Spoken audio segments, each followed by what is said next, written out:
both are not the most articulate men in the world. I don't know how that's going to play out tonight. We'll see tonight. I want to thank everybody here on the panel. The preliminaries are over. The main event is here. We'll be back with complete coverage and analysis later tonight. And with that, let's turn things over to CNN's Jake Tapper and also CNN's Dana Bash for this first presidential debate of 2024 campaign.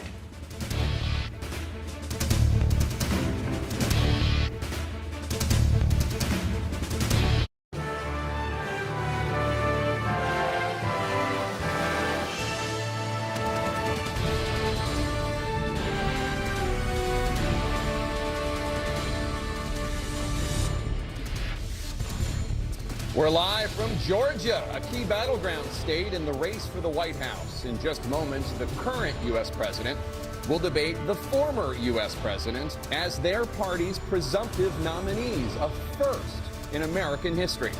We want to welcome our viewers in the United States and around the world to our studios in Atlanta. This is the CNN presidential debate. This debate is being produced by CNN and is coming to you live on CNN, CNN International, CNN.com, CNN Max, and CNN Espanol.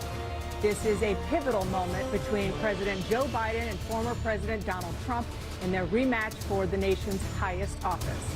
Each will make his case to the American people with just over 4 months until Election Day. Good evening, I'm Dana Bash, anchor of CNN's Inside Politics and co-anchor of State of the Union. I'm Jake Tapper, anchor of CNN's The Lead and co-anchor of State of the Union. Dana and I will co-moderate this evening. Our job is to facilitate a debate between the two candidates tonight. Before we introduce them, we want to share the rules of the debate with the audience at home. Former President Trump will be on the left side of the screen. President Biden will be appearing on the right. A coin toss determined their positions. Each candidate will have 2 minutes to answer a question and 1 minute each for responses and rebuttals. An additional minute for follow-up, clarification, or response is at the moderator's discretion. When it's time for a candidate to speak, his microphone will be turned on and his opponent's microphone will be turned off. Should a candidate interrupt when his microphone is muted, he will be difficult to understand for viewers at home. At the end of the debate, each candidate will get 2 minutes for closing statements. There is no studio audience tonight. Pre-written notes, props, or contact with campaign staff are not permitted during the debate. By accepting our invitation to debate, both candidates and their campaigns agreed to accept these rules. Now, please welcome the 46th President of the United States, Joe Biden. Folks, how are you?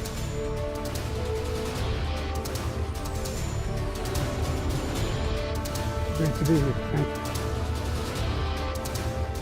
And please welcome the 45th President of the United States, Donald Trump.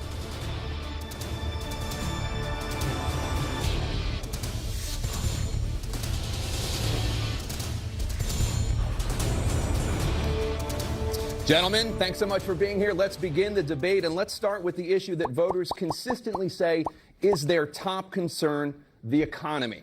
President Biden, inflation has slowed, but prices remain high. Since you took office, the price of essentials has increased. For example, a basket of groceries that cost $100 then now costs more than $120. And typical home prices have jumped more than 30%. What do you say to voters who feel they are worse off under your presidency than they were under President Trump? We got to take a look at what I was left when I became president and what Mr. Trump left me. We had an economy that was in free fall. The pandemic was so badly handled. Many people were dying. All he said was, it's not that serious. Just inject a little bleach into your arm. You'll be all right. The economy collapsed. There were no jobs. Unemployment rate rose to 15%. It was terrible. And so what we had to do is try to put things back together again. And that's exactly what we began to do. We created 15,000 new jobs. We brought out a position where we have 800,000 new manufacturing jobs. But there's more to be done. There's more to be done. Working class people are still in trouble. I come from Scranton, Pennsylvania. I come of a household where the kitchen table, if the things weren't able to be met during the month, it was a problem. Price of eggs, the price of gas, the price of housing, the price of a whole range of things. That's why I'm working so hard to make sure I deal with those problems. And we're going to make sure that we reduce the price of housing. We're going to make sure we build 2 million new units. We're going to make sure we cap rents so corporate greed can't take over. The combination, what I was left with in corporate greed, is the reason why we're in this problem right now. In addition to that, we're in a situation where if you take a look at all that was done in his administration, he didn't do much at all. By the time he left, things were in chaos, literally chaos. And so we put things back together. We created, I said, those jobs. We make sure we had a situation where we brought down the price of prescription drugs, which is a major issue for many people, to $15 for a insulin shot as opposed to $400. No senior has to pay more than $200 for any drug, all the drugs they can include beginning next year. And the situation is and we're going to make that available to everybody, to all Americans. So we're working to bring down the price around the kitchen table, and that's what we're going to get done. Thank you. President Trump? We have the greatest economy in the history of our country. We have never done so well. Everybody was amazed by it. Other countries were copying us. We got hit with COVID, and when we did, we spent the money necessary so we wouldn't end up in a Great Depression, the likes of which we had in 1929. By the time we finished, so we did a great job. We got a lot of credit for the economy, a lot of credit for the military, and no wars, and so many other things. Everything was rocking good. But the thing we never got the credit for, and we should have, is getting us out of that COVID mess. He created mandates that was a disaster for our country. But other than that, we had given them back a country where the stock market actually was higher than pre-COVID, and nobody thought that was even possible. The only jobs he created are for illegal immigrants and bounce-back jobs, a bounce-back from the COVID. He has not done a good job. He's done a poor job, and inflation's killing our country. It is absolutely killing us. Thank you. President Biden? Well, look, the greatest economy in the world, he's the only one who thinks that, I think. I don't know anybody else who thinks he had the greatest economy in the world.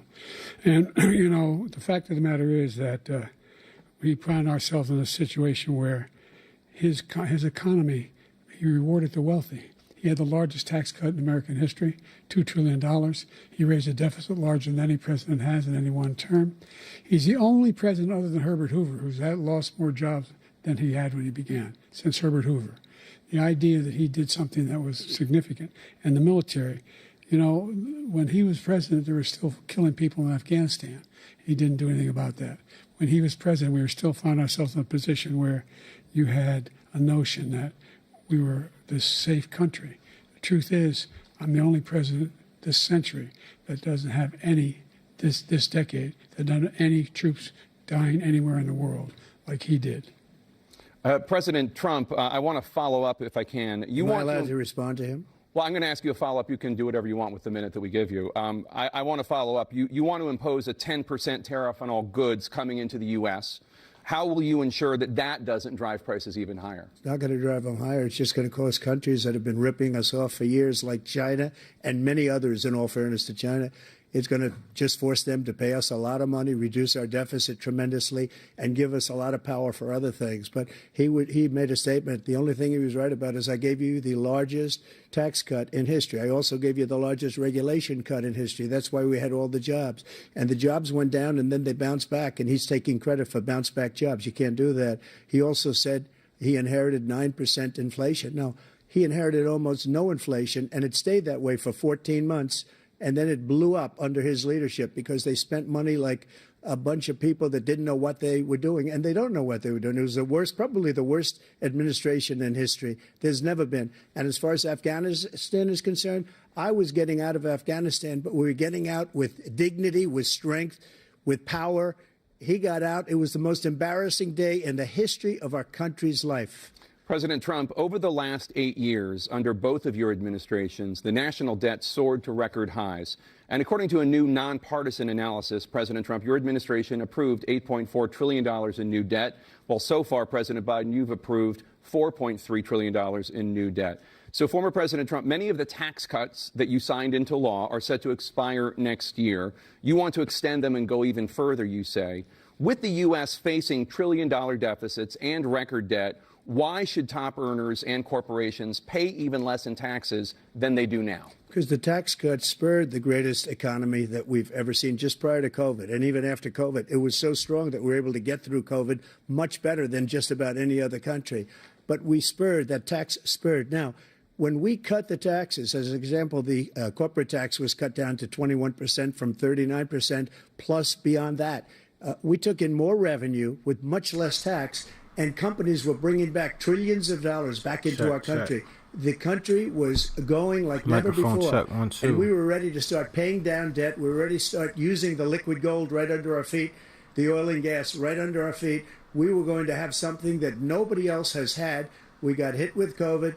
We did a lot to fix it. I gave him an unbelievable situation with all of the therapeutics and all of the things that we came up with. We gave him something great. Remember, more people died under his administration, even though we had largely fixed it.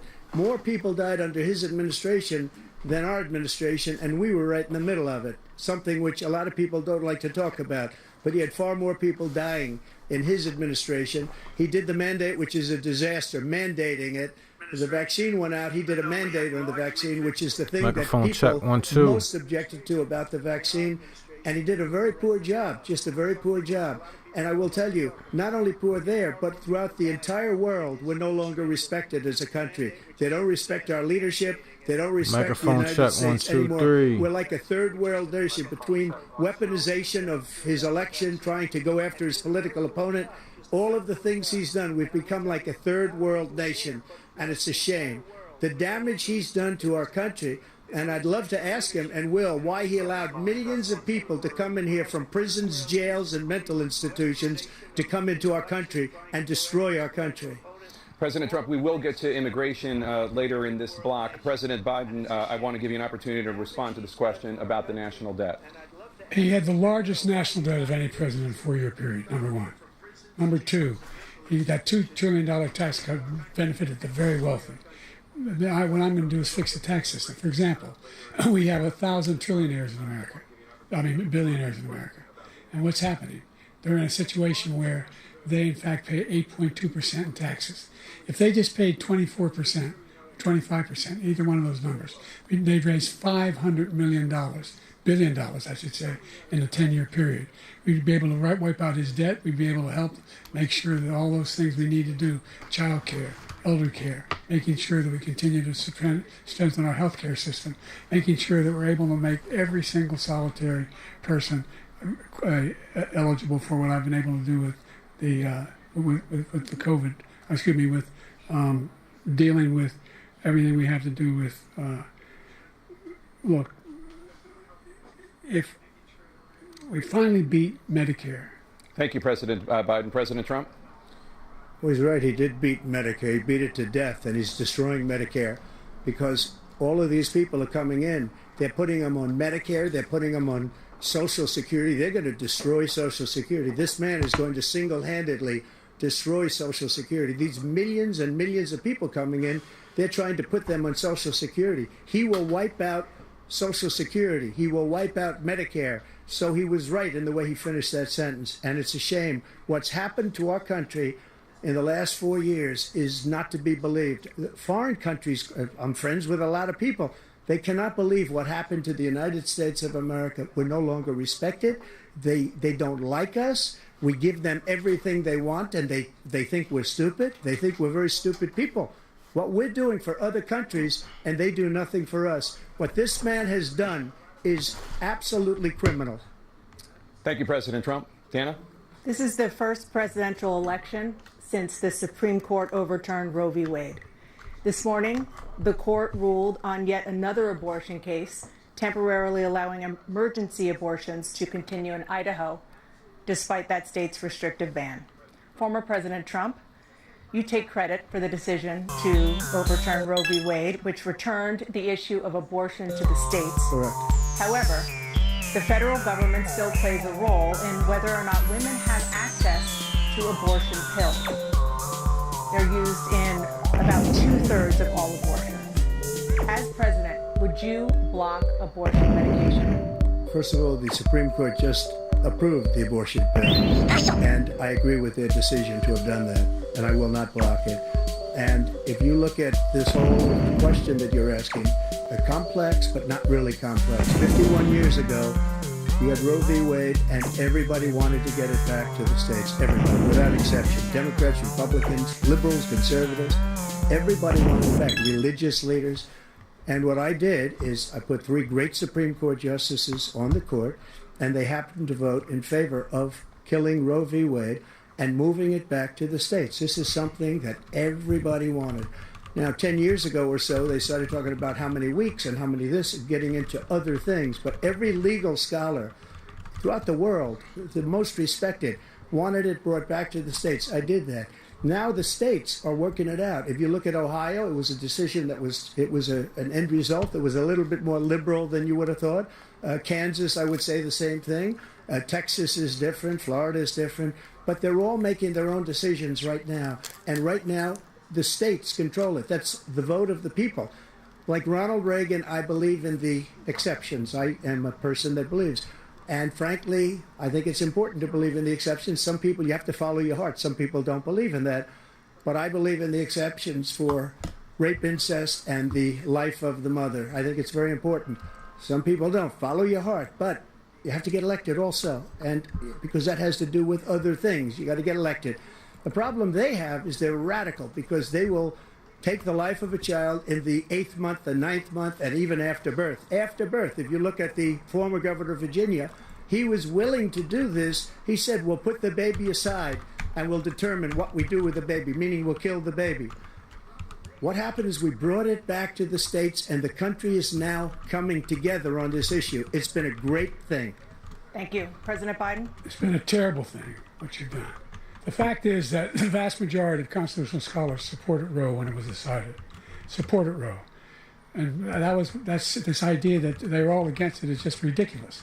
And this is the guy who says the state should be able to have it. We're in a state where in 6 weeks, you don't even know whether you're pregnant or not, but you cannot see a doctor and have him decide on what your circumstances are, whether you need help. The idea that states are able to do this is a little like saying we're going to turn civil rights back for the states, that each state have a different rule. Look, there's so many young women who have been, including a young woman who just was murdered, and he went to the funeral. The idea that she was murdered by an immigrant coming in, they talk about that. But here's the deal. There's a lot of young women who are being raped by their in-laws, by their spouses, brothers and sisters, it's just ridiculous, and they can do nothing about it. And they try to arrest them when they cross state lines. Thank you. There have been many young women murdered by the same people he allows to come across our border. We have a border that's the most dangerous place anywhere in the world, considered the most dangerous place anywhere in the world. And he opened it up, and these killers are coming into our country, and they are raping and killing women. And it's a terrible thing. As far as the abortion is concerned, it is now back with the states. The states are voting. In many cases, it's frankly a very liberal decision. In many cases, it's the opposite. But they're voting, and it's bringing it back to the vote of the people, which is what everybody wanted, including the founders, if they knew about this issue, which, frankly, they didn't. But they would have. Everybody wanted it brought back. Ronald Reagan wanted it brought back. He wasn't able to get it. Everybody wanted it brought back, and many presidents had tried to get it back. I was the one to do it. And again, this gives it the vote of the people, and that's where they wanted it. Every legal scholar wanted it that way. Staying on the topic of abortion, President Biden, 7 states, I'll let you do that. This is the same topic. 7 states have no legal restrictions on how far into a pregnancy a woman can obtain an abortion. Do you support any legal limits on how late a woman should be able to terminate a pregnancy? I supported Roe v. Wade, which had 3 trimesters. The first time is between the woman and the doctor. Second time is between the doctor and an extreme situation. The third time is between the doctor, between the woman and the state. The idea that the politicians, that the founders wanted the politicians to be the ones making decisions about women's health is ridiculous. That's the last. No politician should be making that decision. A doctor should be making those decisions. That's how it should be run. That's what you're going to do. And if I'm elected, I'm going to restore Roe v. Wade. So that means he can take the life of the baby in the 9th month and even after birth, because some states, Democrat run, take it after birth. Again, the former governor of Virginia, put the baby down, then we decide what to do with it. So he's willing to, as we say, rip the baby out of the womb in the 9th month and kill the baby. Nobody wants that to happen, Democrat or Republican. Nobody wants it to happen. You're lying. That is simply not true. The Roe v. Wade does not provide for that. That's not the circumstance. Only if a woman's life is in danger, she's going to die. That's the only circumstance in which that can happen. But we are not for late-term abortion, period. Period, period. Under Roe v. Wade, you have late-term abortion. You can do whatever you want, depending on the state. You can do whatever you want. We don't think that's a good thing. We think it's a radical thing. We think the Democrats are the radicals, not the Republicans. For 51 years, that was the law. 51 years, constitutional scholarship said it was the right way to go. 51 years, and it was taken away because this guy put very conservative members on the Supreme Court. He takes credit for taking it away. What's he going to do? What's he going to do, in fact, if the MAGA Republicans, he gets elected, and the MAGA Republicans control the Congress, and they pass a universal ban on abortion, period, across the board at 6 weeks or 7 or 8 or 10 weeks, something very, very conservative. Is he going to sign that bill? I'll veto it. He'll sign it. Thank you. Let's turn now to the issue of immigration and border security. President Biden, a record number of migrants have illegally crossed the southern border on your watch. Overwhelming border states and overburdening cities such as New York and Chicago, and in some cases causing real safety and security concerns. Given that, why should voters trust you to solve this crisis? Because we worked very hard to get a bipartisan agreement that not only changed all of that, it made sure that we are in a situation where you had no circumstance where they could come across the border with the number of border police there are now. We significantly increased the number of asylum officers. By the way, the Border Patrol endorsed my position. In addition to that, we found ourselves in a situation where when he was president, he was separating babies from their mothers, putting them in cages, making sure the families were separated. That's not the right way to go. What I've done since I've changed the law, what's happened? I've changed it in a way that now you're in a situation where there are 40% fewer people coming across the border illegally. That's better than when he left office. And I'm going to continue to move until we get the total ban on the total initiative relative to what we're going to do with more Border Patrol and more asylum officers. President Trump? I really don't know what he said at the end of that sentence. I don't think he knows what he said either. Look, we had the safest border in the history of our country. The border, all he had to do was leave it. All he had to do was leave it. He decided to open up our border, open up our country to people that are from prisons, people that are from mental institutions, insane asylum, terrorists. We have the largest number of terrorists coming into our country right now, all terrorists, all over the world, not just in South America, all over the world. They come from the Middle East, everywhere. All over the world, they're pouring in. And this guy just left it open. And he didn't need legislation because I didn't have legislation. I said, close the border. We had the safest border in history. In that final couple of months of my presidency, we had, according to Border Patrol, who is great, and by the way, who endorsed me for president, but I won't say that, but they endorsed me for president.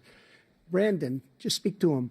But look, we had the safest border in history. Now we have the worst border in history. There's never been anything like it. And people are dying all over the place, including the people that are coming up in caravans. Thank you, President Trump. President Biden? The only terrorist who's done anything crossing the border is one who came along and killed under his administration, killed an al-Qaeda person come in his administration, killed 3 American soldiers, That's the only terrorist that's there. I'm not saying that no terrorists ever got through. The idea they're emptying their prisons, we're welcoming people, that's simply not true. There's no data to support what he said. Once again, he's exaggerating, he's lying.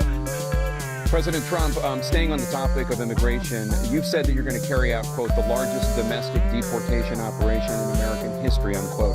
Does that mean that you will deport every undocumented immigrant in America, including those who have jobs, including those whose spouses are citizens, and including those who have lived here for decades? And if so, how will you do it? Just 1 second. He said we killed 3 people. The people we killed are al-Baghdadi and Soleimani, the 2 greatest terrorists, biggest terrorists anywhere in the world. And it had a huge impact on everything, not just border, on everything. He's the one that killed people with the bad water, including hundreds of thousands of people dying and also killing our citizens when they come in. We are living right now in a rat's nest.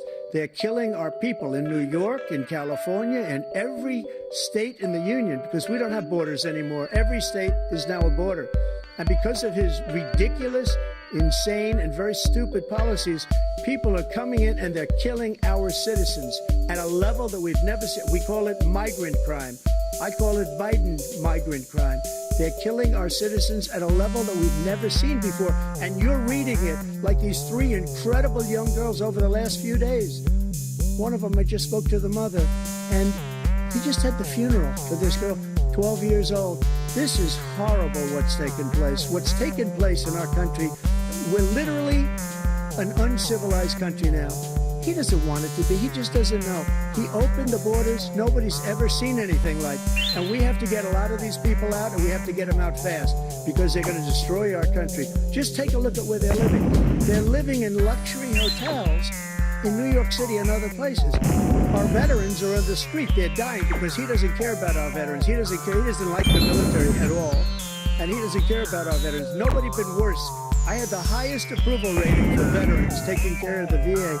He has the worst. He's gotten rid of all the things that I approved. Joyce, when I got through Congress, all of the different things I approved, they abandoned. We had by far the highest, and now it's down in less than half because he's done all these great things that we did. And I think he did it just because I approved it, which is crazy.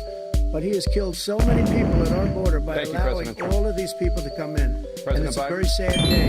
President Biden, you have the mic. Every single thing he said is a lie. Every single one. For example, veterans are a hell of a lot better off since they passed the PACT Act. 1 million of them now have insurance, and their families have it. Their families have it because what happened, whether it was Agent Orange or burn pits, they're all being covered now. And he opposed, his group opposed that. We're also in a situation where we have great respect for veterans. My son spent a year in Iraq, living right next to one of those burn pits, came back with stage 4 glioblastoma. I was recently in France for D-Day, and I spoke all about those heroes that died. I went to the World War II cemetery, World War I cemetery he refused to go to. He was standing with his 4-star general, and he told me, he said, I don't want to go in there because they're a bunch of losers and suckers. My son was not a loser, was not a sucker. You're the sucker. You're the loser. President Trump? First of all, that was a made-up quote, suckers and losers. They made it up. It was in a third-rate magazine that's failing, like many of these magazines. He made that up. He put it in commercials. We've notified him. We had 19 people that said I didn't say it. And think of this. Who would say I'm at a cemetery or I'm talking about our veterans? Because nobody's taken better care. I'm so glad this came up, and he brought it up. There's nobody that's taken better care of our soldiers than I have. To think that I would, in front of generals and others, say suckers and losers. We have 19 people that said it was never said by me. It was made up by him, just like Russia was made up, just like the 51 intelligence agents are made up, just like the new thing with the 16 economists are talking. It's the same thing. 51 intelligence agents said that the laptop was Russia disinformation. It wasn't. That came from his son, Hunter. It wasn't Russia disinformation. He made up the suckers and losers, so he should apologize to me right now. 4-star general standing to your side who was on your staff who said you said it, period. That's number one.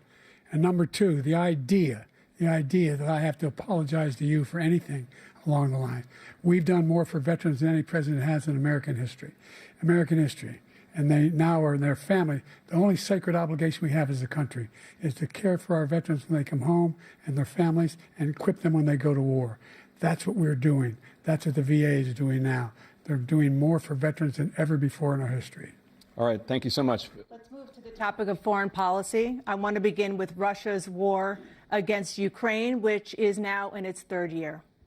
Former President Trump, Russian President Vladimir Putin says he'll only end this war if Russia keeps the Ukrainian territory it has already claimed and Ukraine abandons its bid to join NATO. Are Putin's terms acceptable to you? First of all, our veterans and our soldiers can't stand this guy. They can't stand him. They think he's the worst commander-in-chief, if that's what you call him, that we've ever had. They can't stand him. So let's get that straight. And they like me more than just about any of them. And that's based on every single bit of information. As far as Russia and Ukraine, if we had a real president, the president that was respected by Putin, he would have never invaded Ukraine. A lot of people are dead right now, much more than people know. You know, they talk about numbers. You can double those numbers, maybe triple those numbers. He did nothing to stop it. In fact, I think he encouraged Russia from going in. I'll tell you what happened. He was so bad with Afghanistan. It was such a horrible embarrassment, most embarrassing moment in the history of our country. But when Putin watched that and he saw the incompetence, that he should have fired those generals, like I fired the one that you mentioned. And so he's got no love lost. But he should have fired those generals. No general got fired for the most embarrassing moment in the history of our country, Afghanistan, where we left billions of dollars of equipment behind. We lost 13 beautiful soldiers, and 38 soldiers were obliterated. And by the way, we left people behind too. We left American citizens with that. When Putin saw that, he said, you know what? I think we're going to go in and maybe take let's see this is green. Talk to him about It's Grigor, the legendary monster. But I have the monster controller. Take just that! like Israel would have never been invaded in a million years by Hamas. Now the monster's under my Because control. Iran was broke with me. Soon, I wouldn't the let anybody do whole business world with will me. be They ran mine. out of money. They were broke. They had no money for Hamas. They had no money for anything. No money for terror. That's why you had no terror at all during my administration. This place, the whole world is blowing up under him. President Biden? I've never heard so much malarkey in my whole life. Look, the fact of the matter is that we're in a situation where, let's take the last point first. Iran attacked American troops, killed or caused great damage for a number of these troops, and he did nothing about it. Recently, not the first president. Here they attacked. He said they're just having attacks. That's all it is. And he didn't do a thing when the attack took place, number one. Number two, we got over 100,000 Americans and others out of Afghanistan during that area. Number three, we found ourselves in a situation where, if you take a look at what Trump did in Ukraine, this guy told Trump, do whatever you want, do whatever you want. And that's exactly what Trump did. Putin encouraged him, do whatever you want. And he went in. And listen to what he said when he went in. He was going to take Kyiv in 5 days, remember? It was part of the old Soviet Union. That's what he wanted to reestablish, Kyiv. And he, in fact, didn't do it at all. He didn't wasn't able to get it done. And they've lost thousands and thousands of troops, 500,000 troops. President Trump, I never said that. For 1 minute, I just want to go back to my original question, which is, are Putin's terms acceptable to you? Keeping the territory in Ukraine. But look, this is a war that never should have started. If we had a leader in this war, he led everybody along. He's given $200 billion now or more to Ukraine. He's given $200 billion. That's a lot of money. I don't think there's ever been anything like it. Every time that Zelensky comes to this country, he walks away with $60 billion. He's the greatest salesman ever. And I'm not knocking him. I'm not knocking anything. I'm only saying the money that we're spending is war. And we shouldn't be spending. It should have never happened. I will have that war settled between Putin and Zelensky as president-elect before I take office on January 20th. I'll have that war settled. People being killed so needlessly, so stupidly, and I will get it settled, and I'll get it settled fast before I take office. You know, Biden, you have a minute. the fact is that Putin's a war criminal. He's killed thousands and thousands of people. And he has made one thing clear. He wants to reestablish what was part of the Soviet Union. Not just a piece, he wants all of Ukraine. That's what he wants. And then you think he'll stop there? You think he'll stop when if he takes Ukraine? What do you think happens to Poland? What do you think happens to those NATO countries? And so if you want a war, you ought to find out what he's going to do. Because if in fact he does what he says and walks away, by the way, all that money we give Ukraine, effectively make here in the United States, we're giving them weapons, not the money at this point. And the NATO allies produce as much funding for Ukraine as we have.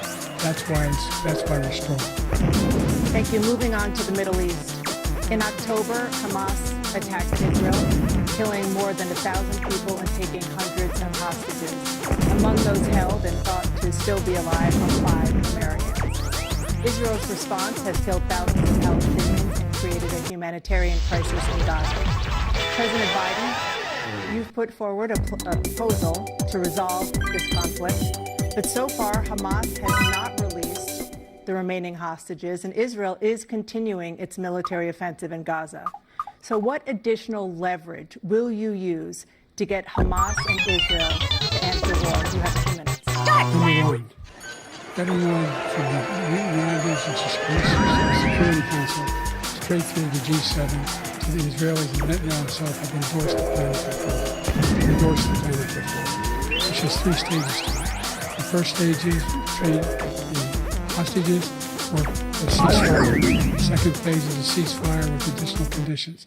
The third phase is the end of the war. The only one who wants the war to continue is Hamas. Number one. We're the only ones standing there. We're still pushing hard to get them to accept. In the meantime, what's happened?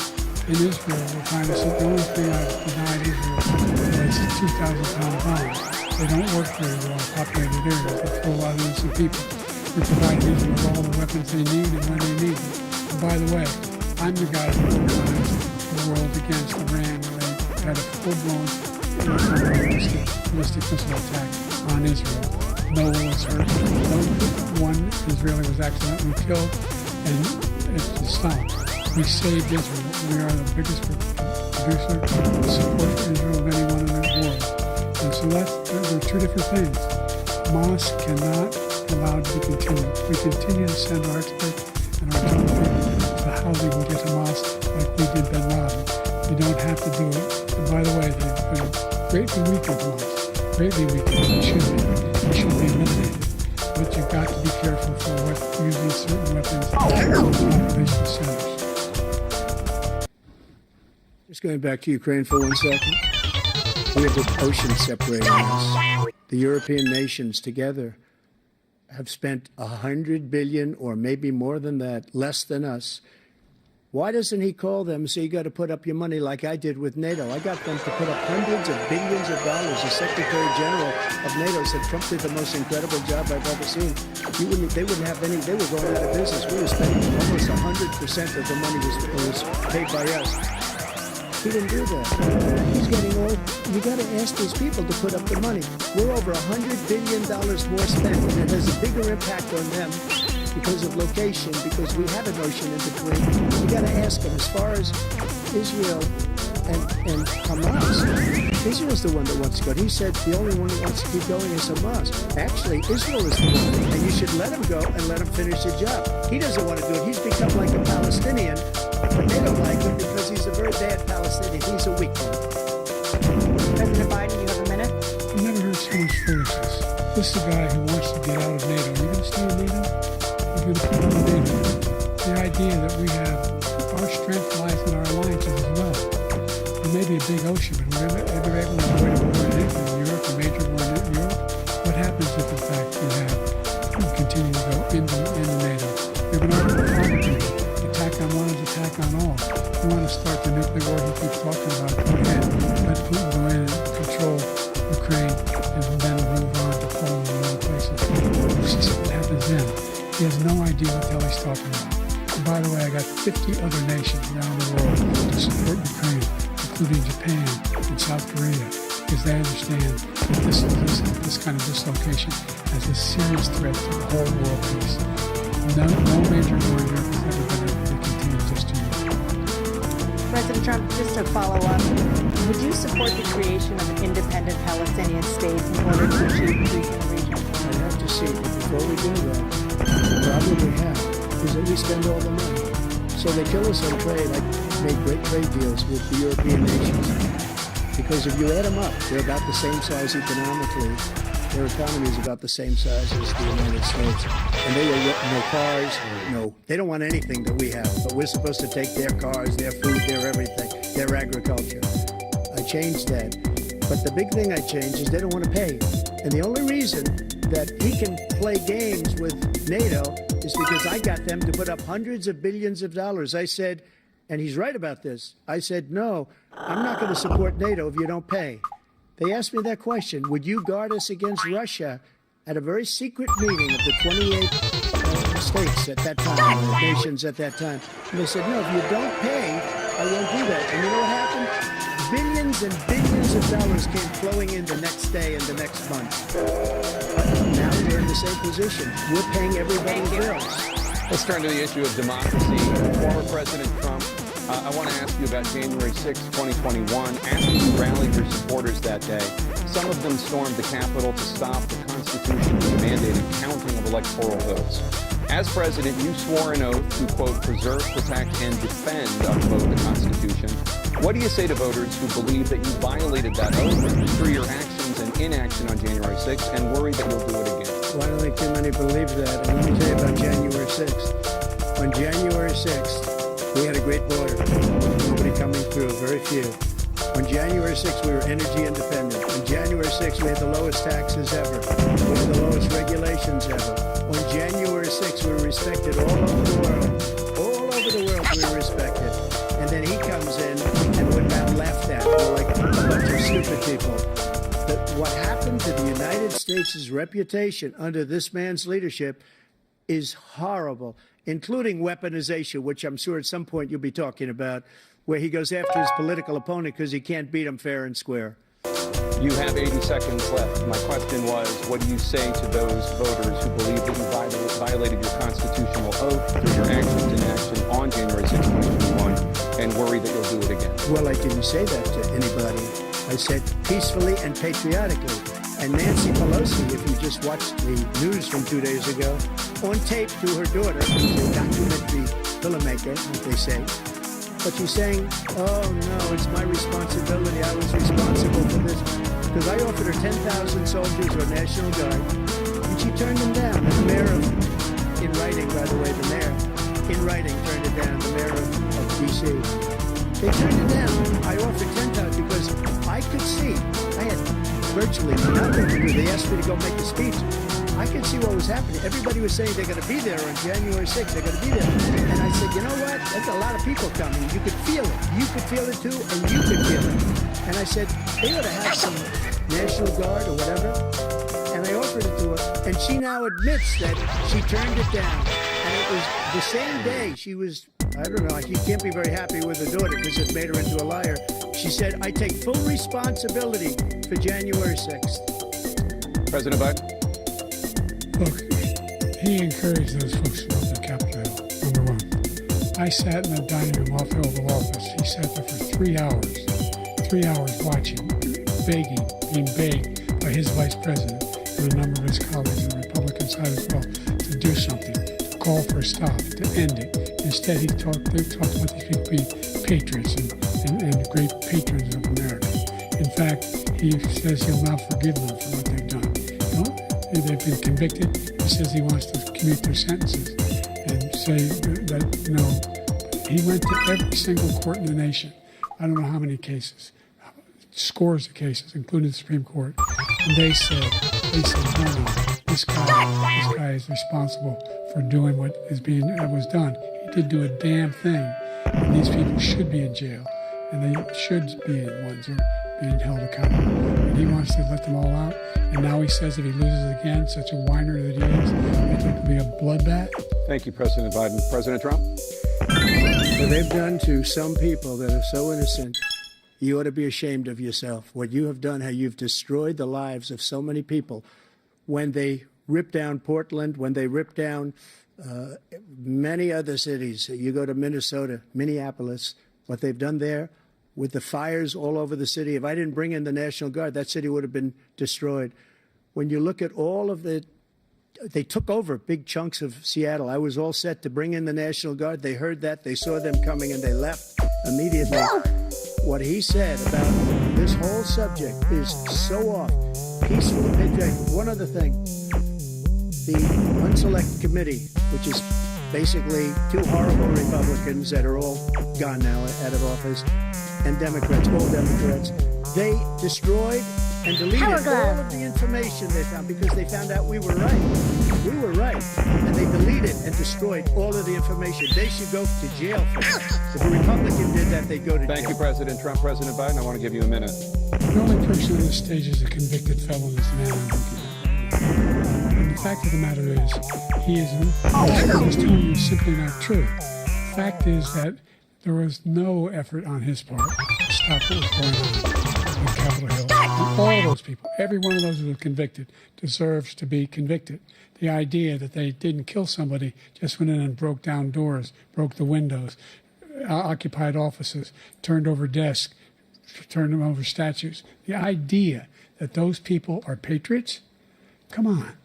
When I asked him the first two debates we had, the debates we had first time around, I said, will you denounce the Proud Boys? He said, no, I'll tell them to stand by. The idea he's refusing, will you denounce these guys? Will you denounce the people we're talking about now? Will you denounce the people who attacked that Capitol? What are you going to do? I'm going to give you a minute, President Trump, for a follow-up question I have. After a jury convicted you of 34 felonies last month, you said if reelected, you would, quote, have every right to go after, unquote, your political opponents. You just talked about members of the Select Committee on January 6th going to jail. Your main political opponent is standing on stage with you tonight. Can you clarify exactly what it means about you feeling you have every right to go after your political opponents? Well, I said my retribution is going to be success. We're going to make this country successful again, because right now it's a failing nation. My retribution is going to be a success. But when he talks about a convicted felon, his son is a convicted felon at a very high level. His son is convicted, going to be convicted probably numerous other times. Should have been convicted before, but his Justice Department let the statute of limitations lapse on the most important things. But he could be a convicted felon as soon as he gets out of office. Joe could be a convicted felon with all of the things that he's done. He's done horrible things. All of the death caused at the border, telling the Ukrainian people that we're going to want $1 billion or you change the prosecutor. Otherwise, you're not getting $1 billion. If I ever said that, that's quid pro quo. That we're not going to do anything. We're not going to give you $1 billion unless you change your prosecutor, having to do with the son. This man is a criminal. This man, you're lucky. You're lucky. I did nothing wrong. We'd have a system that was rigged and disgusting. I did nothing wrong. Thank you, President Trump. President Biden, you have said, I'm coming right to you, sir. Well, you want to respond? Go ahead. I'll give you a minute to respond. The idea that I did anything wrong relative to what you're talking about is outrageous. It's simply a lie, number one. Number two, the idea that you have a right to seek retribution against any American just because you're president is wrong. It's simply wrong. No president's ever spoken like that before. No president in our history has spoken like that before. Number three, the crimes that you are still charged with, and think of all the civil penalties you have. How many billions of dollars do you owe in civil penalties for molesting a woman in public, for doing a whole range of things, of having sex with a porn star on the night while your wife was pregnant? I mean, what are you talking about? You have the morals of an alley cat. Give you a minute, sir. I didn't have sex with a porn star, number one. Number two, that was a case that was started and moved. They moved a high-ranking official, a DOJ, into the Manhattan DA's office to start that case. That case is going to be appealed and won. We had a very terrible judge, a horrible judge, Democrat. The prosecutor were all high-ranking Democrats, appointed people, and both the civil and the criminal. He basically went after his political opponent because he thought it was going to damage me. But when the public found out about these cases, because they understand it better than he does, he has no idea what these cases are. But when they found out about these cases, you know what they did? My poll numbers went up, way up. You know that because you're reporting it. And we took in more money in the last 2 weeks than we've ever taken in the history of any campaign. I don't think any campaign has ever taken. Hundreds of millions of dollars came pouring in because the public knows it's a scam, and it's a guy that's after his political opponent because he can't win fair and square. Thank you, President Trump. President Biden, you have said, quote, Donald Trump and his MAGA Republicans are determined to destroy American democracy. Do you believe that the tens of millions of Americans who are likely to vote for President Trump will be voting against American democracy? The more they know about what he's done, yes. The more they know about what he's done. And there's a lot more coming. He's got a lot of cases down the road coming around. He's got a whole range of issues he has to face. I don't know what the juries will do, but I do know he has a real problem. And so the fact that, could you ever think you heard any president say that I'm going to seek retribution? Did you ever hear any president say that Hitler had some good ideas? What got me involved to run in the first place after my son had died, I decided in Iraq, because of Iraq, I said I wasn't going to run again So I saw what happened in Charlottesville, Virginia. People coming out of the woods carrying torches, and singing the same anti-Semitic bile they sang when back in Germany. And the young woman got killed. I spoke to the mother, and they asked him. They said, "What do you think of those people? The ones who got killed, the one who tried to stop it, and the ones," he said, "I think they're fine people on both sides." What American president would ever say, Nazis coming out of fields carrying torches, singing the same anti-Semitic bile, carrying swastikas, were fine people? This is the guy who says Hitler's done some good things. I'd like to know what they are. The good things Hitler's done, that's what he said. This guy has no sense of American values. President Trump. Jake, both of you know that story has been totally wiped out because when you see the sentence, it said 100% exoneration on this. So he just keeps it going. He says he ran because of Charlottesville. He didn't run because of Charlottesville. He ran because it was his last chance. And he's not equipped to be president. You know it, and I know it. It's ridiculous. We have a debate. We're trying to justify his presidency. His presidency, he's without question the worst president, the worst presidency in the history of our country. We shouldn't be having a debate about it. There's nothing to debate. He made up the Charlottesville story, and you'll see it's debunked all over the place. Every reasonable anchor has debunked it. And just the other day it came out where it was fully debunked. It's a nonsense story. He knows that, and he didn't run because of Charlottesville. He used that as an excuse to run. President Biden. Debunked. It happened. All you have to do is listen to what was said at the time. And the idea that somehow that's the only reason I ran. I ran because I was worried a guy like this guy could get elected. If he thought they were good people coming out of that forest, carrying those torches, then he didn't deserve to be president. Didn't deserve to be president at all. And the idea that he's talking about all this being fabricated, we saw with our own eyes. We saw what happened on January 6th. We saw the people breaking through the windows. We saw people occupying his own vice president. Look, there's a reason why 40 of his 44 top cabinet officers refused to endorse him this time. His vice president hasn't endorsed him this time. So why? Why? They know him well. They serve with him. Why are they not endorsing him? Thank you, President Biden. We're going to be right back with more from the CNN presidential debate.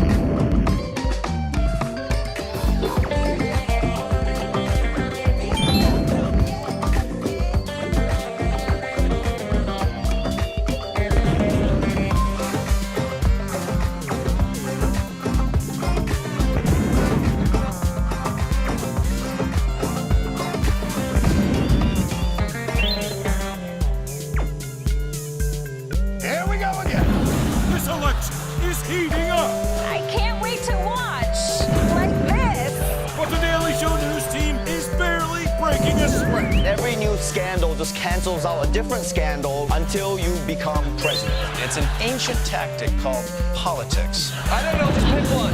Not all elections are created equal. Some are much worse than others. Comedy Central's The Daily Show. Weeknights on Comedy Central. And next day on Paramount Plus. Sometimes I imagine what I'd write today for my dear friend Martin. I'd remind people that all hate thrives on one thing. Silence. The people who will change the nation are those who speak out, who refuse to be bystanders, who raise their voices against injustice. When we stand up to silence, we stand up to all hate.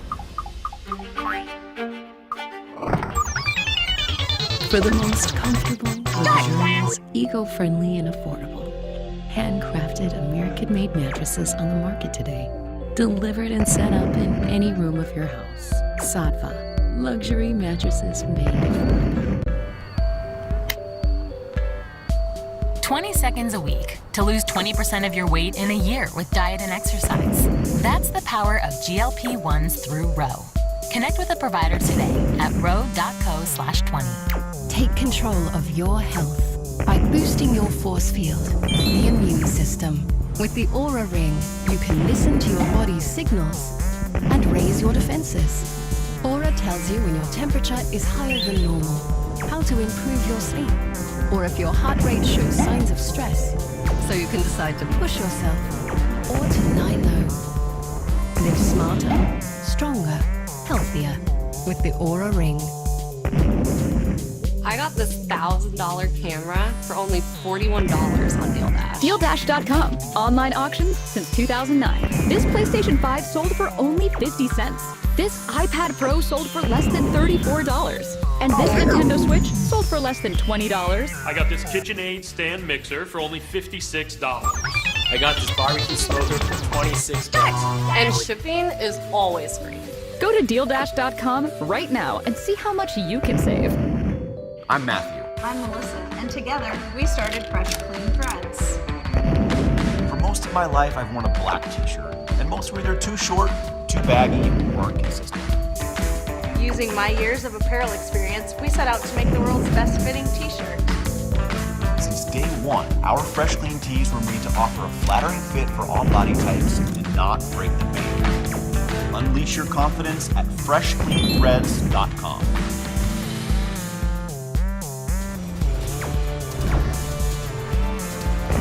Welcome back to the CNN presidential debate live from Georgia.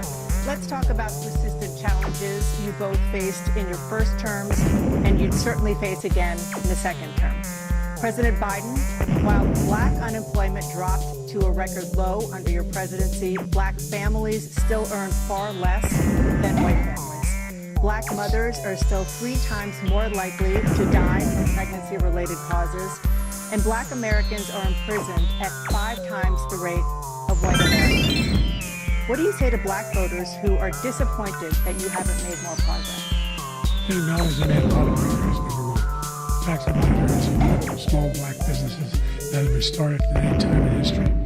Number 2, the wages of black unemployment is the lowest level it's been in a long, long time.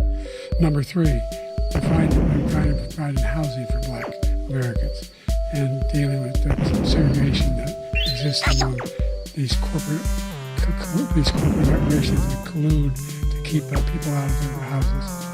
And in addition to that, we find that the impact on the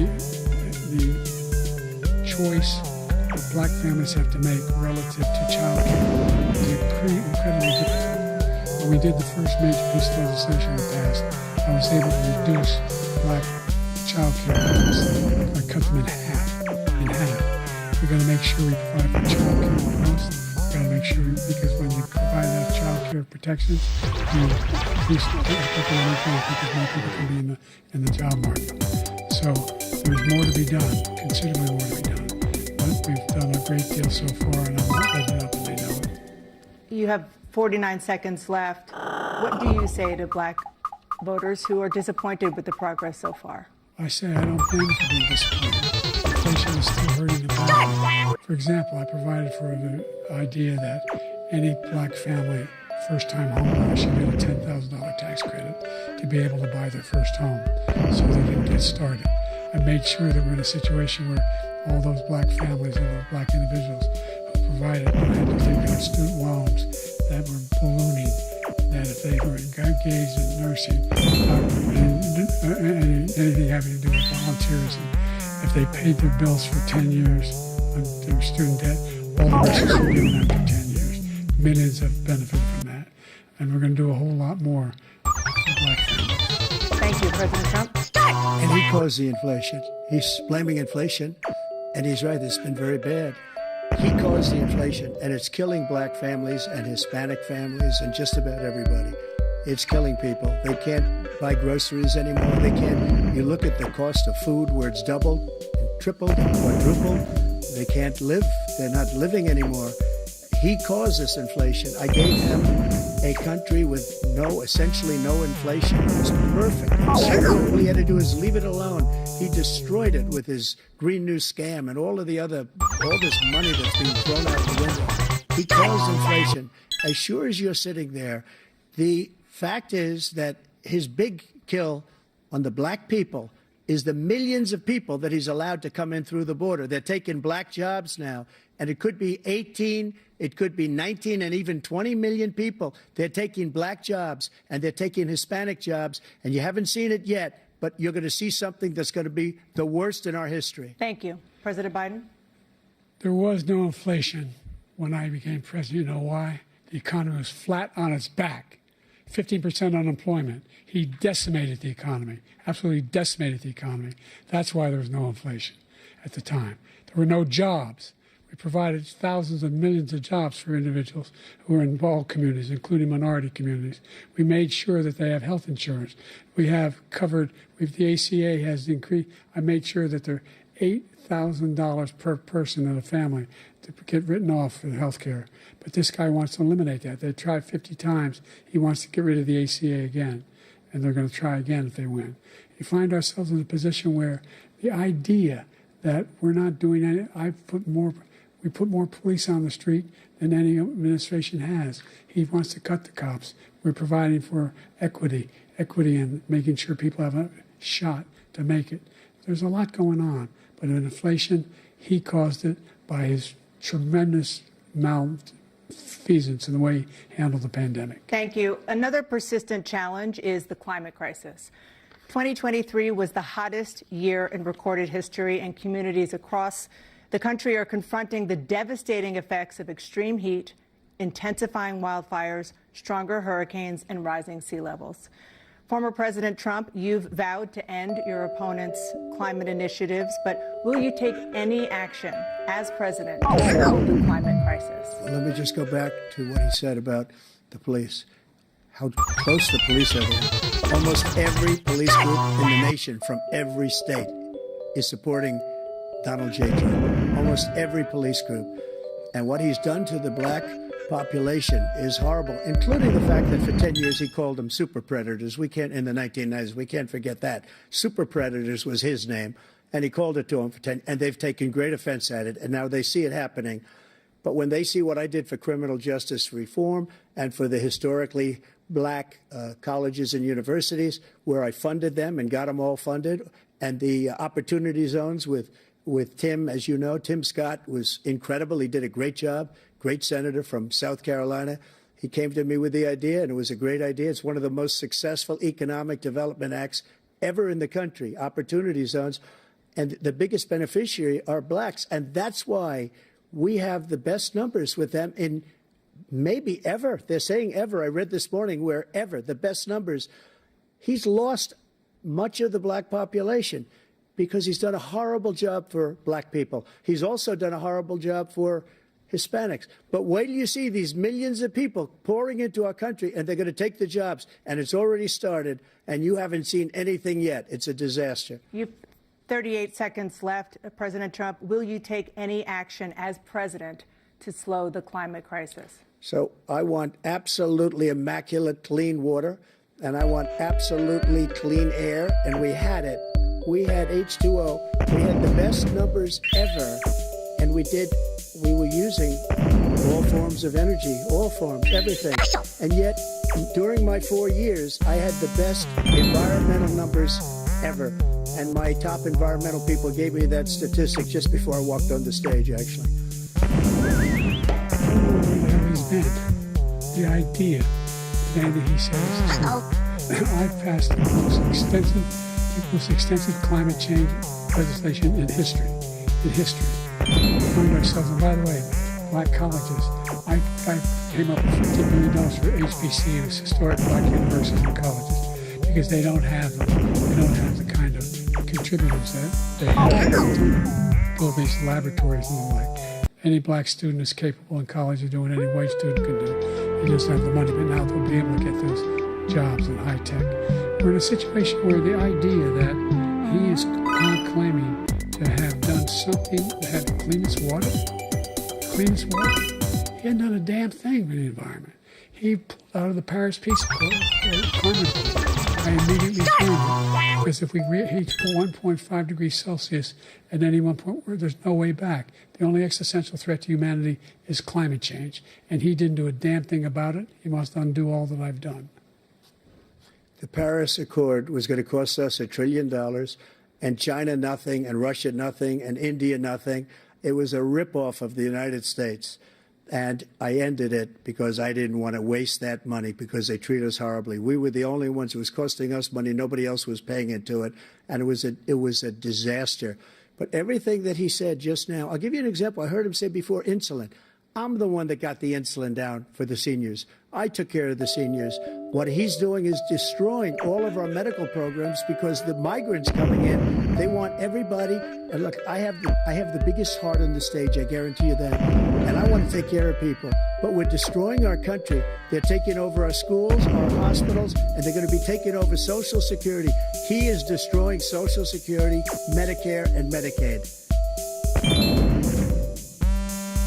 The idea is that we, in fact, we were the only ones of consequence who were not members of the Paris Accord. How can we do anything if we're not able to, the United States can't get under control? One of the largest polluters in the world, number one. We're making significant progress. By 2035, we will have pollution in half. We have made significant progress. And we're continuing to make progress. We set up a climate corps where thousands of young people will learn how to deal with them, just like the Peace Corps.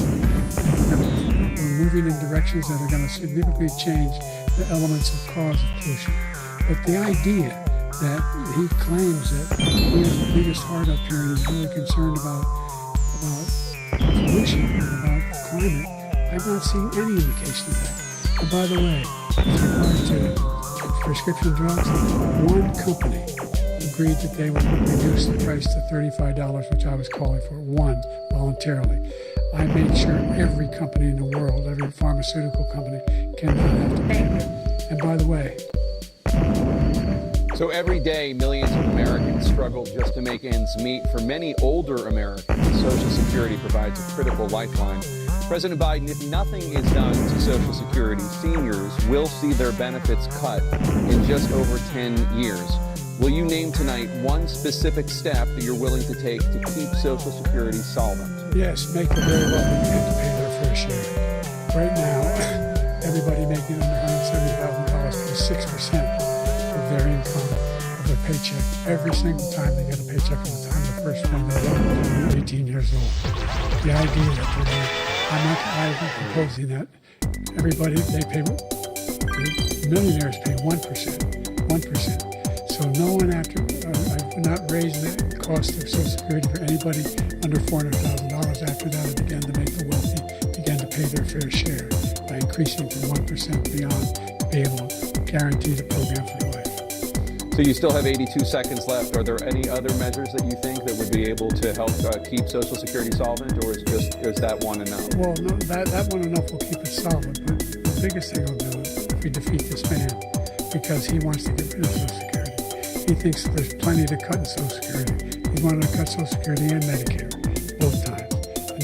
And if you look at the program put forward by the House Republican caucus that he supports, is in fact wanting to cut it as well.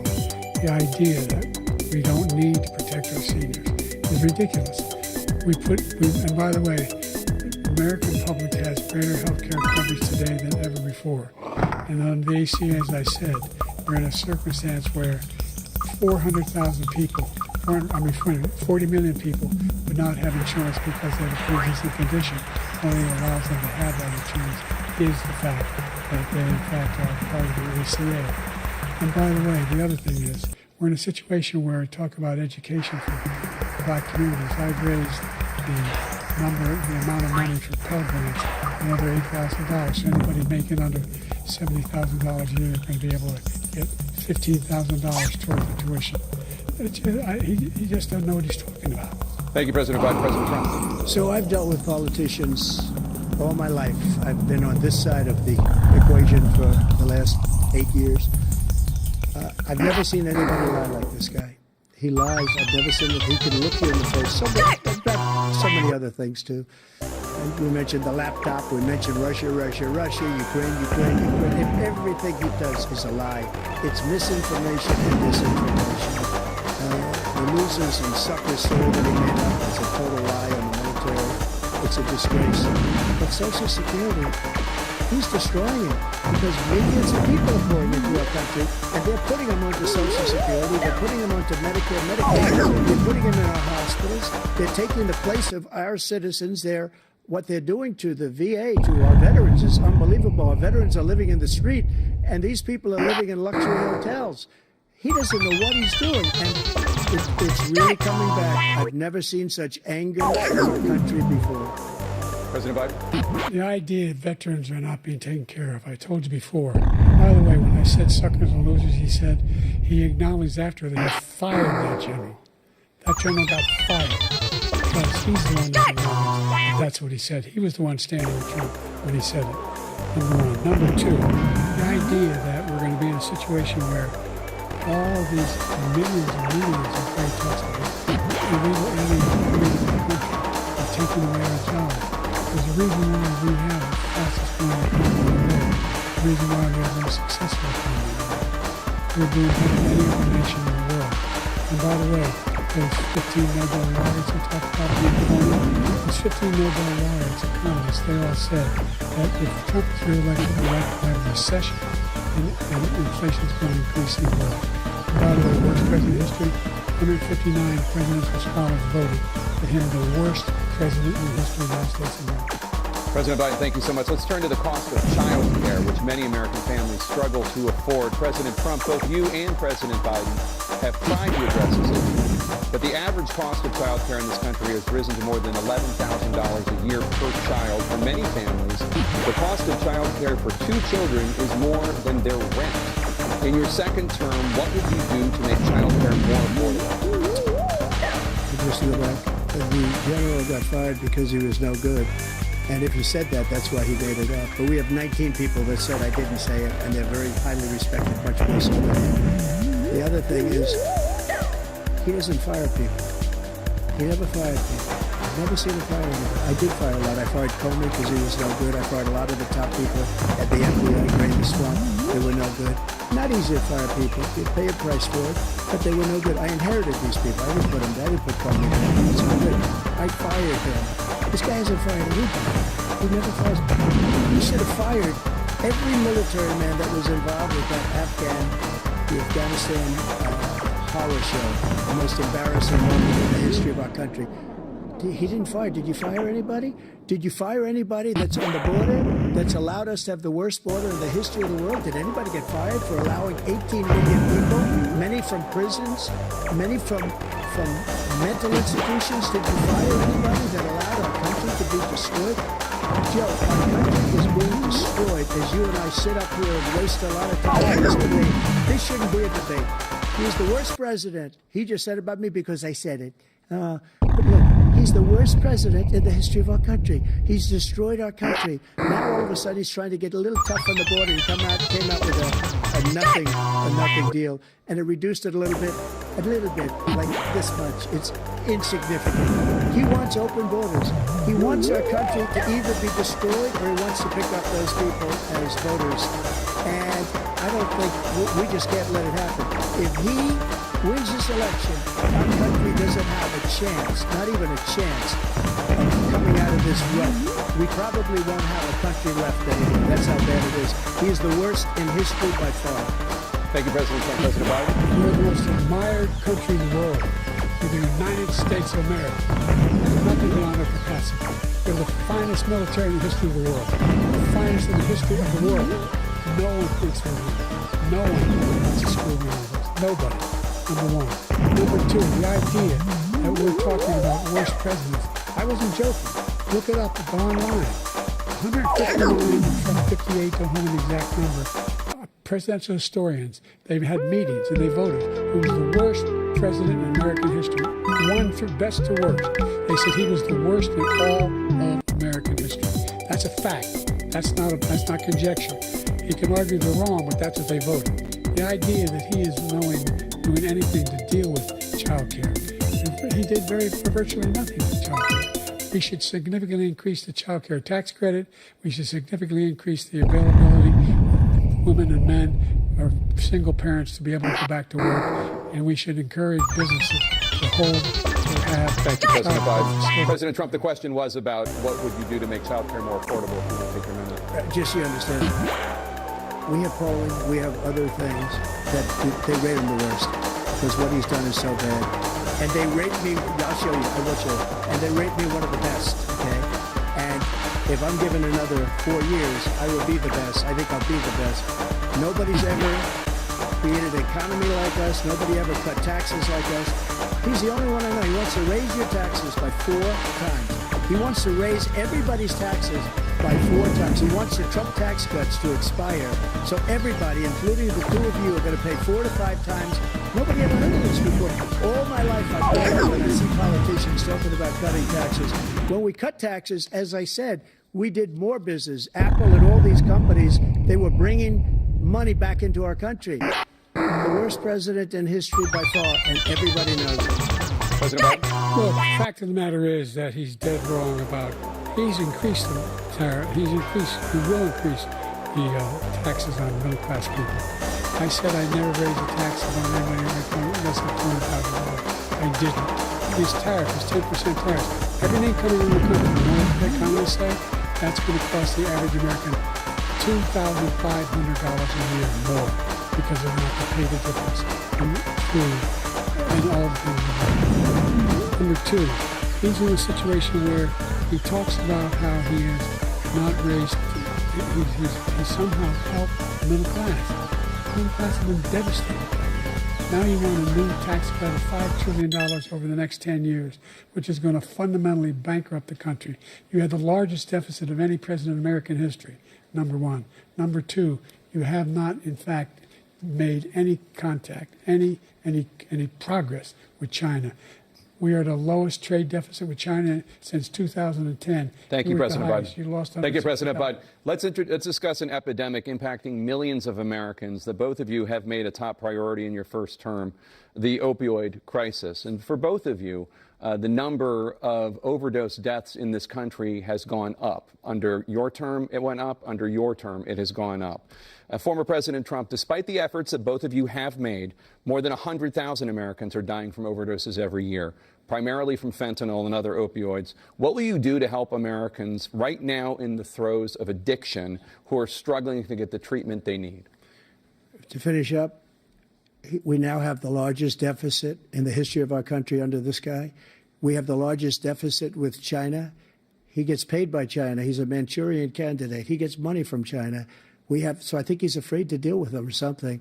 But do you notice he never took out my tariffs because we bring in so much money with the tariffs that I imposed on China. He never took them away. He can't because it's too much money. It's tremendous. And we saved our steel industries, and there was more to come, but he hasn't done that. But he hasn't cut the tariffs because he can't, because it's too much money. But he's got the largest deficit in the history of our country, and he's got the worst situation with China. China's going to own us if you keep allowing them to do what they're doing to us as a country. They are killing us as a country, Joe, and you can't let that happen. You're destroying our country. So, President Trump, you have 67 seconds left. The question was, what are you going to do to help Americans in the throes of addiction right now who are struggling to get the treatment they need? Jake, we were doing very well at addiction until the COVID came along. We had the 2.5, almost 3 years of like nobody's ever had before, any country, in every way. And then we had to get tough. And it was the drugs pouring across the border it started to increase. We got great equipment. We bought the certain dog that's the most incredible thing that you've ever seen, the way they can spot it. We did a lot, and we were getting very low numbers, very, very low numbers. Then he came along. The numbers, have you seen the numbers now? It's not only the 18 million people that I believe is even low because the gotaways, they don't even talk about gotaways.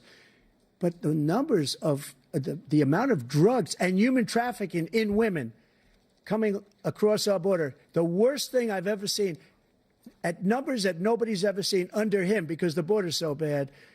But the number of drugs coming across our border now is the largest we've ever had by far. President Trump, thank you. President Biden? Fentanyl and the byproducts of fentanyl went down for a while. And I wanted to make sure we use the machinery that can detect fentanyl, these big machines that roll over everything that comes across the border. And it costs a lot of money. That was part of this deal we put together, this bipartisan deal. More fentanyl machines, more be able to detect drugs, more numbers of agents, more numbers of all the people at the border. And when we had that deal done, he called his Republican colleagues, said, don't do it. It's going to hurt me politically. No, he never argued it's not a good bill. It's a really good bill. We need those machines. We need those machines. And we're coming down very hard in every country in Asia in terms of precursors for fentanyl. And Mexico is working with us to make sure they don't have the technology to be able to put it together. That's what we have to do. We need those machines. Thank you, President Biden. President Trump, and again, the question is about Americans in the throes of addiction right now, struggling to get the treatment they need. Well, this does pertain to it. He ended Remain in Mexico. He ended catch and release. I made it catch and release in Mexico, not catch and release here. We had so many things that we had done, hard negotiations with Mexico, and I got it all for nothing. It's just like when you have a hostage. We always pay $6 billion for a hostage. Every time we say a hostage.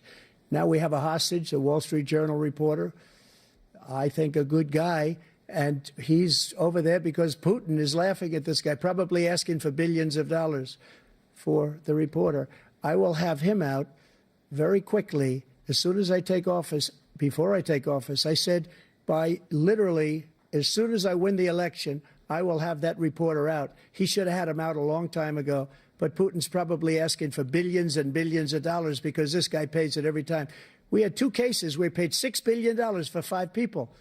I got 58 people out, and I paid essentially nothing.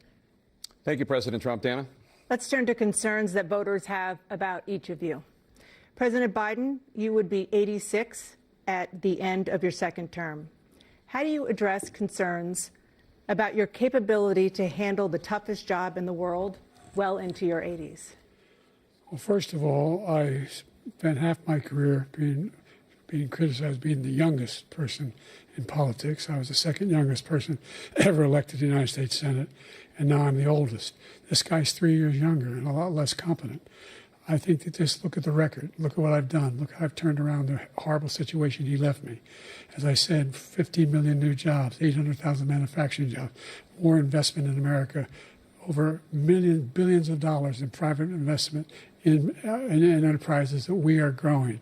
By the way, we brought an awful lot of people. Well, the whole idea of computer chips, we used to have 40% of the market. We invented those chips, and we lost it because he was sending people to find the cheapest jobs overseas and to bring home a product. So I went to South Korea. I convinced Samsung to invest billions of dollars here in the United States. And guess what? Those fabs, they call to build these chips, those fabs pay over $100,000. You don't need a college degree for them. And there's billions, about $40 billion already being invested and being built right now in the United States, creating significant jobs for Americans from all over the world. President Biden, you have 40 seconds left. Would you like to add anything? Yeah, I would. The idea that somehow we are this failing country. I've heard a president talk like this before. We're the envy of the world. Name me a single major country president who wouldn't trade places with the United States of America. All our problems and all our opportunities. We're the most progressive country in the world in getting things done. We're the strongest country in the world. We're a country in the world who keeps our word, and everybody trusts us. All of our allies and our those who held us up to Kim Jong-un, sent love letters to Putin, etc. They don't really screw around with us. Thank you. Former President Trump, to follow up, you would be 82 at the end of your second term. What do you say to voters who have concerns about your capabilities to serve? Well, I took 2 tests, cognitive tests. I aced them, both of them, as you know. They did public. He took one. I'd like to see him take one, just one, a real easy one. Like go through the first 5 questions. He couldn't do it. But I took 2 cognitive tests. I took physical exams every year. And, we knock on wood wherever we may have wood, that I'm in very good health. I just won 2 club championships, not even senior, 2 regular club championships. To do that, you have to be quite smart, and you have to be able to hit the ball a long way. And I do it. He doesn't do it. He can't hit a ball 50 yards. He challenged me to a golf match. He can't hit a ball 50 yards. I think I'm in very good shape. I feel that I'm as in good a shape as I was 25, 30 years ago. Actually, I'm probably a little bit lighter, but I'm in as good a shape as I was years ago. I feel very good. I feel the same. But I was willing to take a cognitive test. And you know what? If I didn't do well, I aced them. Dr. Ronnie Jackson, who's a great guy when he was White House doctor. And then I took another one, a similar one. And one of them said they'd never seen anybody ace him. Thank you. President Biden? You can see he is 6'5" and only 223 pounds, or 235 pounds. Well, you said 6'4", 200. Well, anyway, that's what anyway, just take a look at what he says he is and take a look at what he is. Look, I'd be happy to have a driving contest with him. I got my handicap, which when I was vice president, down to a 6. But by the way, I told you before, I'm happy to play golf if you carry your own bag. Think you can do it? That's the biggest lie that he's a 6 handicap of all. I was an 8 handicap. Yeah. 8. Never. But I had, you know how many? I've seen you swing. I know you swing. Hey, let's not act like children. President Trump, we're going to Let's not act like children. the specific concerns that voters have about you. Will you pledge tonight that once all legal challenges have been exhausted, that you will accept the results of this election, regardless of who wins, and you will say right now that political violence in any form is unacceptable? Well, I shouldn't have to say that, but of course I believe that. It's totally unacceptable.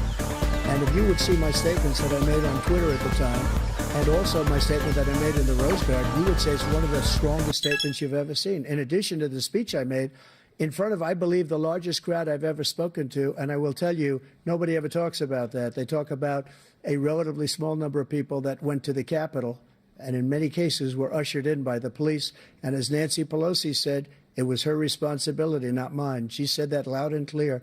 But the answer is, if the election is fair, free, and I want that more than anybody. And I'll tell you something. I wish he was a great president, because I wouldn't be here right now. I'd be at one of my many places enjoying myself. I wouldn't be under indictment because I wouldn't have been his political opponent, because he indicted me because I was his opponent. I wish he was a great president. I would rather have that. I wouldn't be here. I don't mind being here. But the only reason I'm here is he's so bad as a president that I'm going to make America great again. We're going to make America great again. We're a failing nation right now. We're a seriously failing nation. And we're a failing nation because of him. His policies are so bad. His military policies are insane. They're insane. These are wars that will never end with him. He will drive us into World War III, and we're closer to World War III than anybody can imagine. We are very, very close to World War III, and he's driving us there. And Kim Jong-un and President Xi of China, Kim Jong-un of North Korea, all of these, Putin, they don't respect him. They don't fear him. They have nothing going with this gentleman, and he's going to drive us into World War III. You want a World War III, let him follow and win, and let Putin say, do what you want, NATO. Just do what you want. There's a thing called Article 5. The attack on one is attack on all. Required response. The idea. I can't think of a single major leader in the world who wouldn't trade places with the job I've done and what they've done. Because we are a powerful nation. We have wonderful people. It's because of the people, not me. It's because of the American people. They're capable of anything, and they step up when they're needed. And right now, we're needed. We're needed to protect the world because our own safety is at stake. And again, we want to have a war. Just let Putin go ahead and take Kyiv, make sure they move on, see what happens in Poland, Hungary, and other places around that war. Then you have a war. President Trump, as I come back to you for a follow-up, the question was, will you accept the results of this election, regardless of who wins? Just to finish this right? Russia, they took a lot of land from Bush. They took a lot of land from Obama and Biden. They took no land, nothing from Trump, nothing. He knew not to do it. I'm not going to play games with me. He knew that. I got along with him very well, but he knew not to play games. He took nothing from me. But now he's going to take the whole thing from this man right here. That's a war that should have never started. It would have never started, ever, with me. And he's going to take Ukraine. And, you know, you asked me a question before we can do this. He's got us in such a bad position right now with Ukraine and Russia. Because Ukraine's not winning that war. He said, I will never settle until such time. They're running out of people. They're running out of soldiers. They've lost so many people. It's so sad. They've lost so many people, and they've lost those gorgeous cities with the golden domes that are 1,000 years old, all because of him and stupid decisions. Russia would have never attacked. President Trump, the question was, will you accept the results of the election, regardless of who wins, yes or no, please? If it's a fair, and legal, and good election, absolutely. I would have much rather accepted these, but the fraud and everything else was ridiculous. And if you want, we'll have a news conference on it in a week, or we'll have another one of these on it in a week. But I will absolutely, there's nothing I'd rather do. It would be much easier for me to do that than run it again. I wasn't really going to run until I saw the horrible job he did. He's destroying our country. I would be very happy to be someplace else, in a nice location someplace. And again, no indictments, no political opponent stuff, because it's the only way he thinks he can win. But unfortunately, it's driven up my numbers and driven them up to a very high level, because the people understand it. Let's see what your numbers are when this election is over. Let's see. You're a whiner. When you lost the first time, you continued to appeal to courts all across the country. Not one single court in America said any of your claims had any merit, state or local, none. But you continue to promote this lie about somehow there's all this misrepresentation of all this scheme. There's no evidence of that at all. And I tell you what, I doubt whether you'll accept it because you're such a whiner. The idea if you lose again, you accepting anything, you can't stand the loss. Something snapped in you in the loss. We'll be right back with more from the CNN presidential debate, live from Georgia.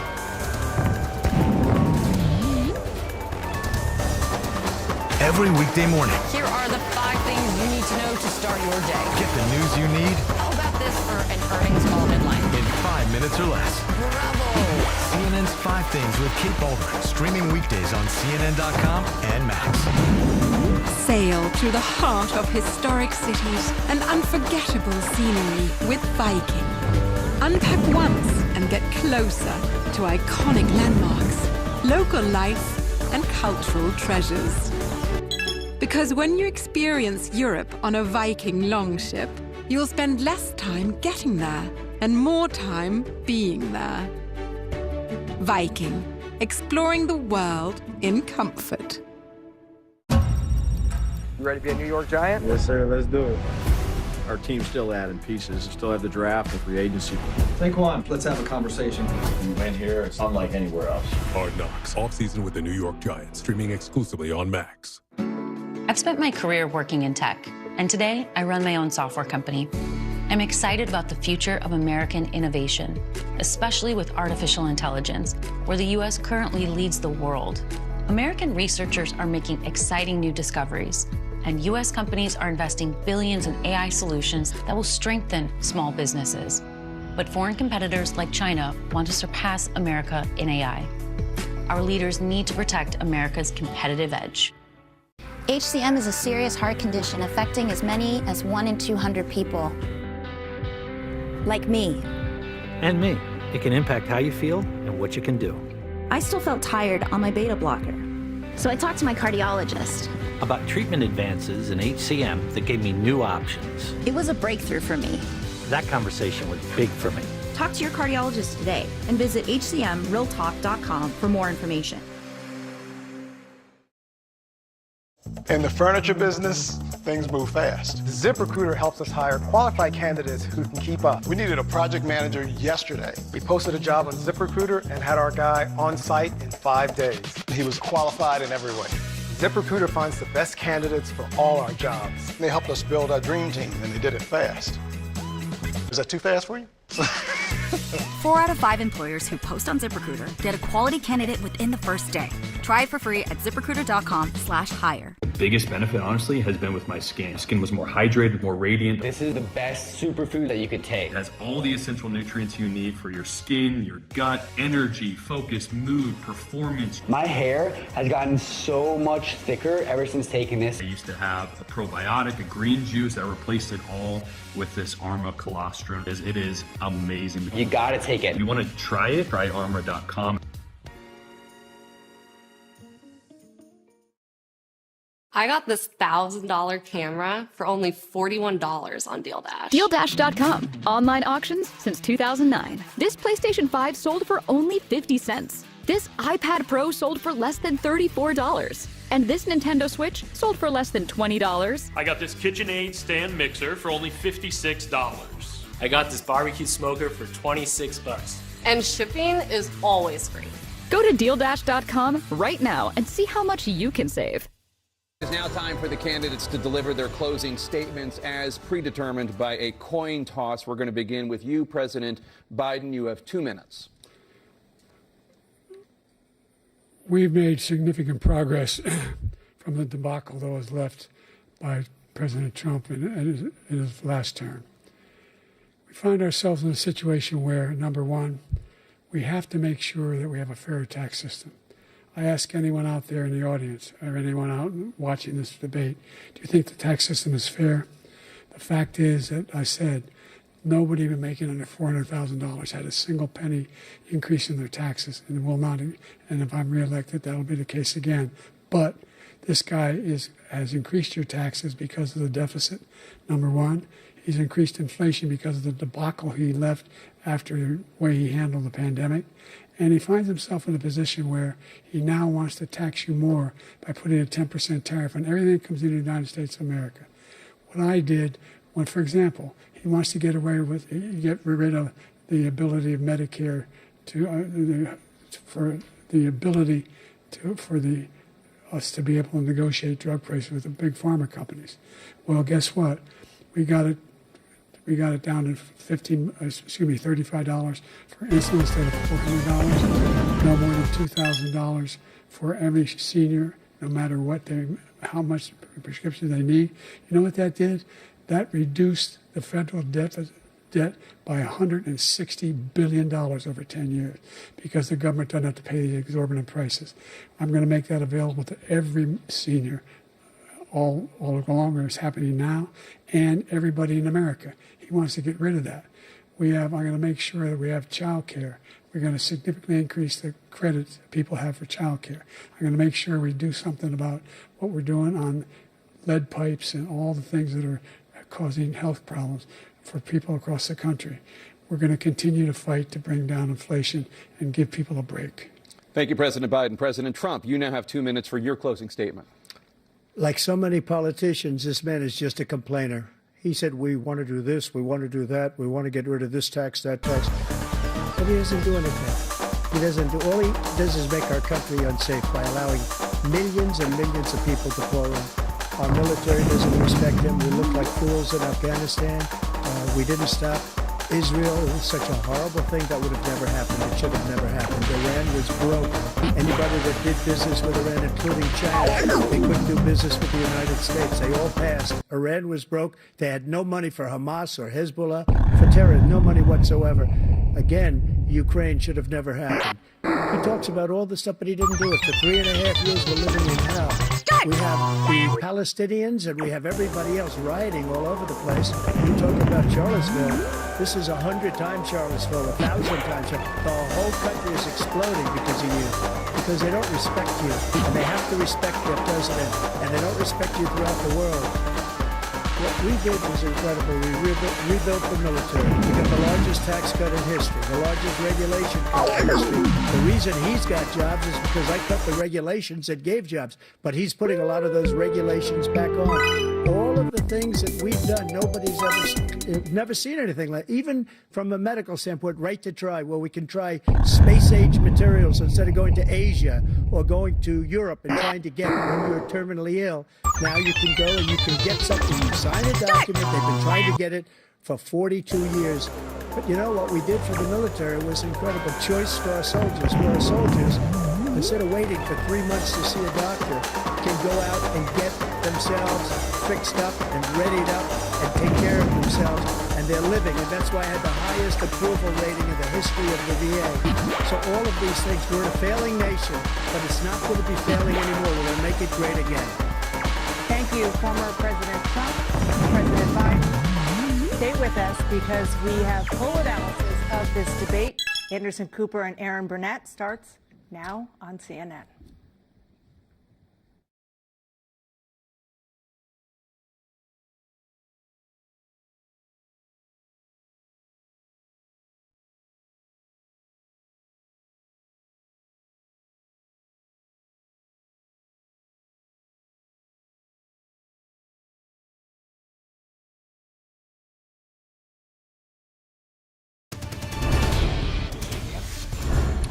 President and former president making their way off the CNN debate stage. Looks like Jill Biden, the First Lady, has come out. Former President Trump walking off the stage. The first debate of the 2024 campaign and the earliest presidential debate ever now in the books and in front of the voters. Tonight, along with Aaron Burnett, the first word on what those voters